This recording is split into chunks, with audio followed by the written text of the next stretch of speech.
good evening to you. I'm Dr. Geeta Kadayaprath and I am a breast surgical oncologist with Max Hospital in Delhi.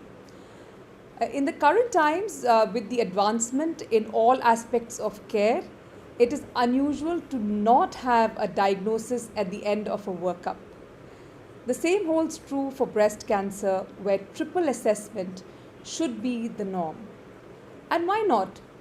When this well-mapped path will allow you to reach a diagnosis in 99.5% cases.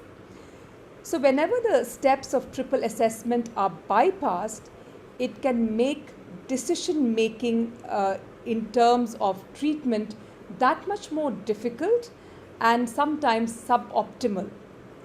As students aspiring to be surgeons or surgical oncologists, you must make this a habit. This lecture will take you through the integral steps of triple assessment, and you will be surprised as to how straightforward diagnosing a newly detected breast lump could be.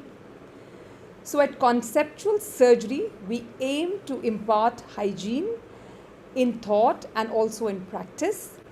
So there may be simple things which may seem inconsequential, but it is those simple things that will actually shape your career. Conceptual surgery does aim to make you great surgeons, but the larger motive is to make you a greater, grounded, and humble human being. Thank you so much and best wishes.